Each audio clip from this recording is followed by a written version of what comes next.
Olá, oitavo ano, tudo bem? Hoje, dando continuidade ao assunto América Anglo-Saxônica, eu vou falar sobre o Canadá. Nas aulas anteriores, eu falei sobre os Estados Unidos, falamos de aspectos físicos, falamos também da população, das regiões industriais, falamos do processo histórico dos Estados Unidos e agora eu vou falar do Canadá, algumas características gerais desse país que, junto com os Estados Unidos, compõem a América Anglo-Saxônica.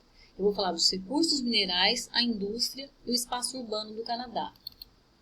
O Canadá é um país da América do Norte, juntamente com os Estados Unidos e México. Ele faz parte da América Anglo-Saxônica com os Estados Unidos, ele está no extremo norte da América do Norte.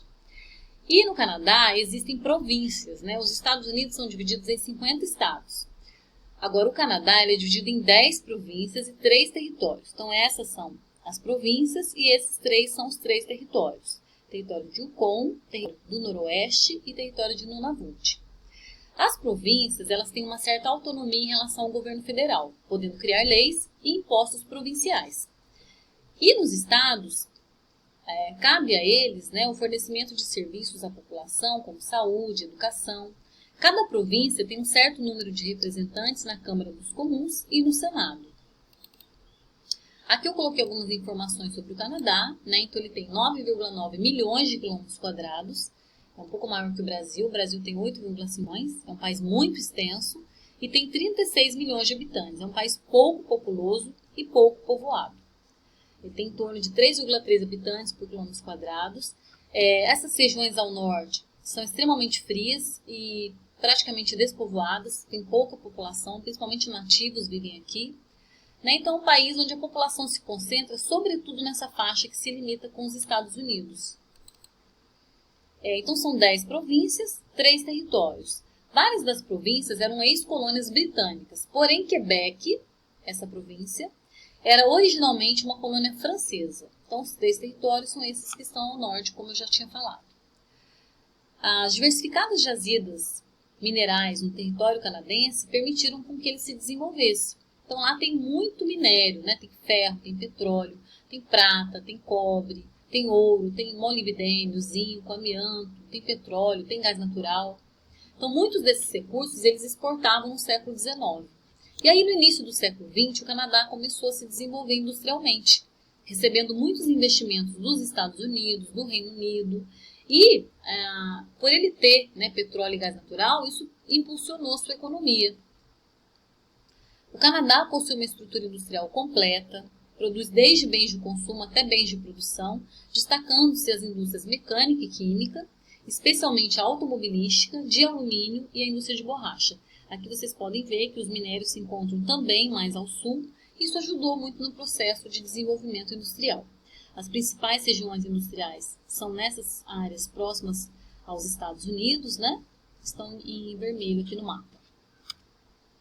Aqui está mostrando a região dos Grandes Lagos, que é uma região que se limita com os Estados Unidos. Então, a região dos Grandes Lagos é a área mais industrializada e urbanizada do Canadá, e são notáveis as diferenças entre as províncias de Ontário, onde se destacam a cidade de Toronto e Ottawa, que é a capital, e a província de Quebec, onde as cidades principais são as cidades de Quebec e Montreal. Então, tem a província de Quebec e tem a cidade de Quebec.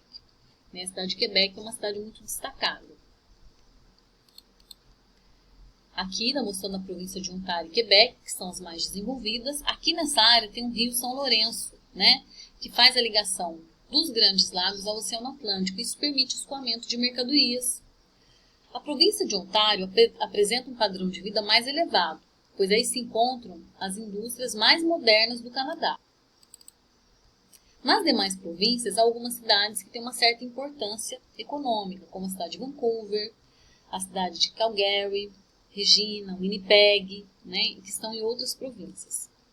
Atualmente, o petróleo e o gás natural são os recursos naturais mais importantes para a economia canadense. São recursos necessários para o desenvolvimento industrial, são fontes de energia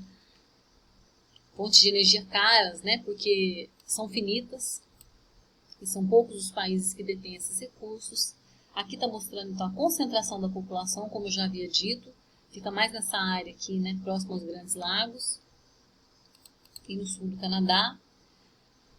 As províncias mais populosas são Ontário, com 39% da população, e Quebec, com 42% da população.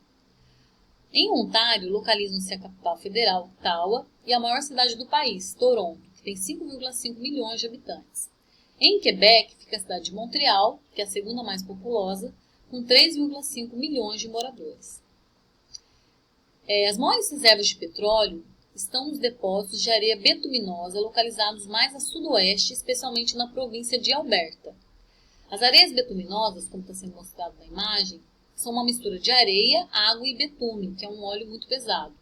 A extração do óleo é feita através da mineração ou da perfuração, dependendo da profundidade das reservas. Aqui eu coloquei o que é, né, o que são as areias betuminosas. Então, areias betuminosas são areias petrolíferas. Refere-se ao depósito de petróleo não convencional. É composto de areia solta ou arenito parcialmente consolidado. A areia inclui uma mistura de argila, areia e água, que é saturada com uma forma de petróleo chamada betume, que é extremamente viscosa e densa. E os países que mais detêm essas reservas são o Canadá, a Venezuela, o Cazaquistão e a Rússia. Tanto na mineração quanto na perfuração são produzidas imensas quantidades de resíduos. E esses resíduos eles podem contaminar o meio ambiente, né, porque formam-se verdadeiras lagoas que contêm produtos tóxicos, né, que são nocivos para o meio ambiente. Então, a extração desse óleo, né, através dessa areia betuminosa, acaba gerando um impacto ambiental muito grande. As maiores reservas de petróleo estão nos depósitos de areia betuminosa localizados mais a sudoeste, principalmente na província de Alberta, como eu já havia falado.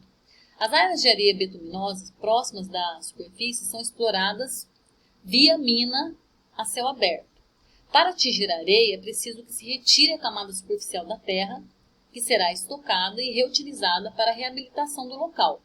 No entanto, muitos pesquisadores identificaram contaminações em lagos nos arredores dessas áreas. Então, assim, a mineração é a atividade que mais gera impacto na natureza. E essa atividade de mineração e extração da areia betuminosa não é diferente. Agora vamos falar de algumas questões atuais do Canadá. Embora seu território seja imenso, o Canadá é um país com uma escassa população, né? Então, em relação ao tamanho do território, ele tem uma população bem pequena, o que tem levado à adoção de políticas de estímulo à ida de imigrantes para o país. Então, eles têm uma cota de imigração, aceitam mão de obra qualificada. O incentivo à migração procura também atenuar o progressivo envelhecimento da população. Então, a expectativa de vida é muito alta. Então, eles temem que chegue um momento que falte mão de obra, né? Então, por isso, o Canadá tem incentivado a entrada de imigrantes, mas mão de obra qualificada. Então, por esse motivo, o Canadá é o país do continente americano com maior proporção de imigrantes em sua população total. 21,9% da população canadense são imigrantes. Isso segundo estimativas de 2017. E a tendência é que cresça a cada ano. O Departamento de Estatísticas do Canadá prevê que por volta de 2030, cerca de 28% da população será composta de pessoas que nasceram em outro país. Em 2015, por exemplo, 243 mil imigrantes desembarcaram no Canadá. Em 2016, esse número chegou a 323 mil. Então, de 243, em um ano aumentou para 323 mil. Parece pouco em comparação aos Estados Unidos, que recebe mais de 1 milhão por ano, porém é grande em relação ao reduzido efetivo populacional, porque ele tem menos população absoluta, né? Tem uma população absoluta menor em relação aos Estados Unidos. Então, é bem considerável esse número de imigrantes. Isso faz com que o Canadá seja considerado uma nação multicultural. A diversidade de línguas estrangeiras, isto é, sem contar os idiomas oficiais, porque o Canadá tem 2 idiomas oficiais, é um país bilíngue, né? O inglês e o francês. E também os indígenas, há mais de 200, segundo o recenseamento nacional realizado em 2011. Mais de 200 idiomas ali falados, fora os oficiais. A província de Quebec, a sudeste do país, é a mais extensa das 10 que formam o Canadá, e nela vive cerca de 24% da população do país. Quebec se destaca por ter sido colonizada pela França até 1763, quando passou para o domínio inglês. Aqui tem uma placa, né, em inglês e francês. Até hoje, Quebec é uma província canadense, francófona, né, pois a maioria da população tem como tem como francês o primeiro idioma, 79% fala francês. Outro fator que diferencia Quebec, né, das demais províncias é a religião, porque lá predomina o catolicismo, enquanto na maioria do Canadá predomina o protestantismo, né, a religião protestante. Existe até um movimento separatista no Quebec. Existe um partido separatista que almeja a independência em relação ao restante do país. Contudo, ele já foi derrotado em 2 plebiscitos que foram realizados, em 1980 e outro em 1995. Então a população se recusou a se separar. Aqui uma multidão de manifestantes em Montreal, né, a favor da continuidade da unidade do país. É uma imagem de 1995. Aparentemente, a aspiração separatista do Quebec tende a se enfraquecer. Pesquisas realizadas em 2017 mostraram que a maioria da população repudia a ideia de formar um novo Estado independente. Então, eles querem permanecer no Canadá. O que contribui para esse fato? A relativa autonomia das províncias. Quebec tem uma certa autonomia, então não há necessidade de se tornar um país independente, né? Então ele tem autonomia em relação ao governo federal. A expansão da imigração para o país e também para Quebec, com uma população cada vez mais multicultural e multiétnica, um padrão de vida muito elevado, né? Melhor do que no passado, foi melhorando a qualidade de vida, e além da integração econômica também com os Estados Unidos, que permitiu esse desenvolvimento dessa província. Então isso enfraqueceu o separatismo em Quebec. A partir do século XX, importantes recursos minerais, incluindo o petróleo, localizado nas terras de povos autóctonos, começaram a ser explorados por grandes empresas canadenses e estadunidenses. Então, muitas áreas ocupadas por nativos, né, do Canadá, os indígenas ali, né, acabaram sendo exploradas pela quantidade de recursos naturais, minerais que tinham ali. Aqui estou falando um pouquinho dos povos autóctonos, né? Outro aspecto demográfico importante do Canadá são os povos autóctonos, termo utilizado para designar os indígenas, né, os inuits, e mais 2 povos aborígenes que representam 2% do... Nos últimos séculos, houve o genocídio dos indígenas canadenses, né, e em menor proporção dos inuits, que habitam o norte do país, próximo da região ártica.